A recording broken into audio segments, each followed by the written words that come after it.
My house is lonely. It stands on the southern slope of the Sussex Downs, commanding a great view of the Channel. I, my old housekeeper, and my bees have the estate all to ourselves. It is, therefore, a most singular thing that a problem as abstruse and unusual as any I've faced in my long professional career should have come to me after my retirement and be brought to my very door.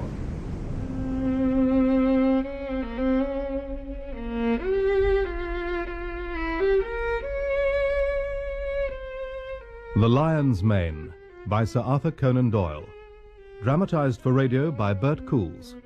With Clive Madison as Sherlock Holmes and Michael Williams as Dr. John Watson. The Lion's Mane.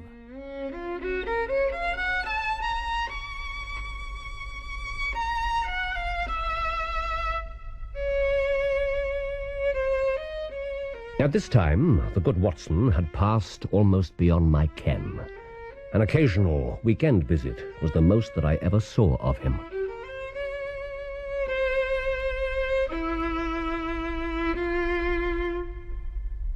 Watson, my dear fellow. How are you, Holmes? Perfectly delighted to see you, my dear fellow. Perfectly delighted. Wedlock suits you, Watson. You put on 7½ pounds since I saw you last. 7, actually. Indeed. I should have thought a little more. Just a trifle more, I fancy. But I also infer that you're in danger of losing it again if your wife remains away from home much longer. Indeed. She returns tomorrow from a visit. But how did you know? How do I know? I observed it. How do I know that you've moved your dressing table to the other side of your room? Holmes, if you had lived a few centuries ago, they would certainly have burnt you alive. Whereas you, my dear doctor, would be as safe as houses in any century you choose. Lucky man. Tell me how you knew. Ha! Simplicity itself.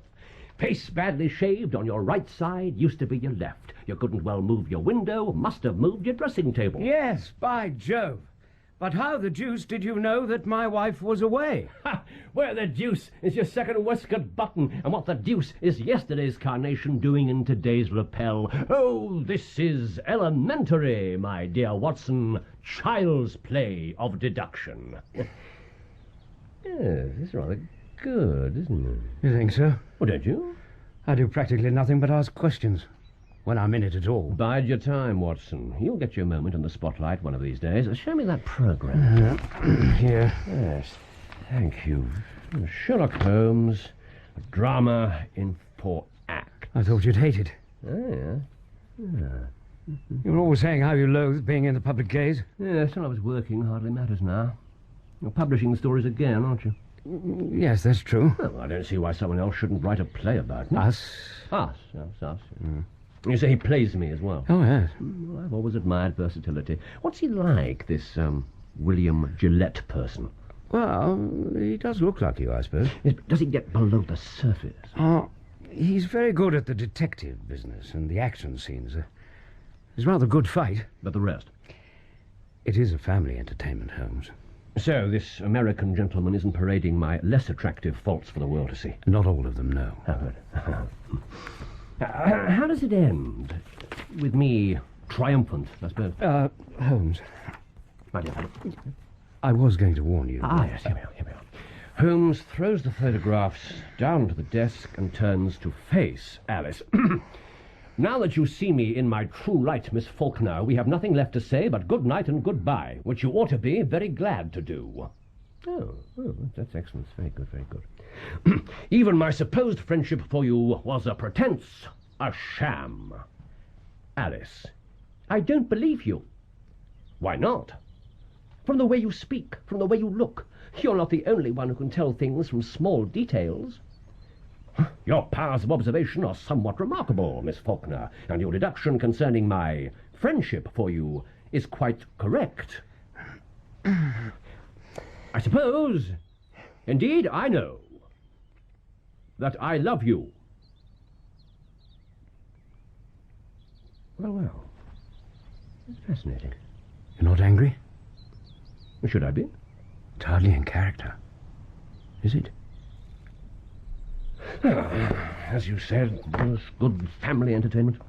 The obligatory happy ending. Oh, well, retirement certainly changed you. Indeed. Oh, yes. I don't think I've seen you this relaxed. Not for years. Relaxed. Yes, that's the very word. What's funny? Elementary, my dear Watson. That's good, don't you think? Nice turn of phrase. Makes my character sound like an idiot. Oh, so you won't be using it in one of your stories? Certainly not. Oh. Besides, I'm not in the habit of stealing material from other writers. I'm perfectly capable of making up memorable phrases of my own, thank you very much. Of course you are. Thank you for those Strand magazines, by the way. Oh, you got them good. What did you think of the stories? My housekeeper loved them. And you, of course, never gave them a glance. No time, I'm afraid. No. Do you know, I'm busier now than I ever was before. Is that a fact? Oh, yes. We're not jealous of you at Scotland Yard. No, sir. We are very proud of you. And if you come down tomorrow, there's not a man from the oldest inspector to the youngest constable who wouldn't be glad to shake you by the hand. Yes, I thought you'd like that bit. Sorry you were too busy to read it. Yes, and while we're on the subject... Go on. In the empty house, Yes. about when I was in Tibet, you say I spent some time with the head lama. Oh, that's what you told me. 1L. I beg your pardon? Should only have 1L. L-A-M-A. 1L. You spelt it with 2. I did nothing of the sort. Well, if not you, the typesetter at the Strand. Oh, dear. You're familiar with the word. Enough to know that it's not exactly appropriate. An animal, isn't it? Sort of mountain goat. Popular for its skin and its milk and given to congregating in small herds. I don't believe they have heads. Of course they have heads. Not in the hierarchical sense, they don't. I spent some time with a head mountain goat. Oh, God. I wouldn't worry about it too much. No? No. I doubt if his supreme radiance will be offended. I don't think the Strand sells many copies in Tibet.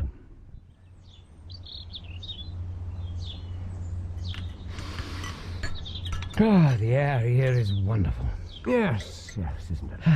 And that view. You can see the entire bay from this spot. Glorious. And the beach. There's a short walk away, plus the long descent down the cliff path, of course.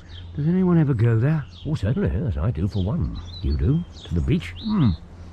There are places where the water's trapped between tides, natural swimming pools. Don't think I ever imagined you as a swimmer. Did I ever show you my trophies? No, you didn't. That's remiss of me. Of course, it was a long time ago. Was it? Well, one doesn't lose the knack. It's a remarkably agreeable pastime. You know, Holmes, in many ways I envy you. And in others? I don't mean to be rude. My dear chap. Well, it's not a life I could lead. Not for long. The isolation would get to me. To each his own. Oh, yeah. Of course. But, do you ever see anyone? Yes, from time to time. Who? People who get lost? You don't seem to be over-endowed with neighbours. It's quite a large place, about half a mile away, that direction. You wouldn't know it. No, I'm well hidden here. A geographical quirk. So who lives there? An assortment of people. It's a school. School? Right out here in the middle of nowhere? Quite a famous school, actually. The Gables. Oh, never heard of it, I'm afraid. How big is it? Fairly select. A score of pupils, only a few masters, run by one Howard Stackhurst. No, never heard of him either. Oh, shame on you, Doctor. He's an excellent all-round scholar. Oh, you know him well, do you? We've been friendly ever since I came here. Oh, really? Oh, yes. Drop in on each other sometimes. In the evenings. I see. You haven't mentioned my garden. It's, very nice. I'm surprised that I've taken it up. Well, you must admit it's not the first thing that leaps into mind where you're concerned. Has no knowledge of practical gardening. Oh, please. Not that damned list again. Must be nearly 20 years ago. 24. 24. Good Lord. Practically a quarter of a century. Yeah? And you still know it by heart? Some of it. I spent a good deal of my time thinking about the past. Holmes, that can be an unhealthy sort of practice. Ever the doctor. Of course. Well, I'm grateful for your concern, but in this case, it's unfounded. I give at least as much time to other matters. Such as? Well, look around you. Nature, the natural world, infinite diversity in infinite combinations. What could be more fascinating? Come on. Where are we going? It's time for you to meet my fellow students. Open Channel D. Channel D. Open. Excellent. Now, we wait. Nothing's happening. Patience, Doctor. Their sense of time isn't the same as ours, or yours at least. What did you mean, fellow students? Well, sometimes I'm convinced that they're learning far more about me than I am about them. Oh, really? I never quite believed it, you know. Oh, I know. I mean, bees. You shouldn't have been surprised. They really are the most fascinating study and the most demanding. Well, I'm not about to argue with you. What's supposed to be happening? Well, by opening that particular channel, you double the number of exits from this hive. Yes? The question is, how long will it take them to realize the fact? And once they do know, what will happen? And that's the sort of thing you do all day? All night, too, sometimes. Martha's quite convinced that I'm mad. A woman of great perception, your housekeeper. This kind of work does call for a particular temperament, I suppose. Pass me the cover, will you? Here. Thank you.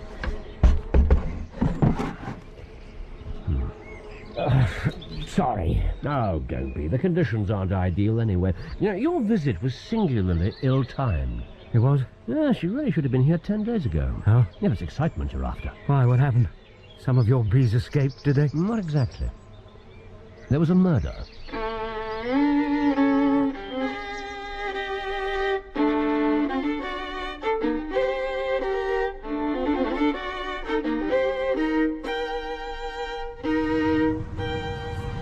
The victim's name was Fitzroy MacPherson. He was the science master at the Gable School.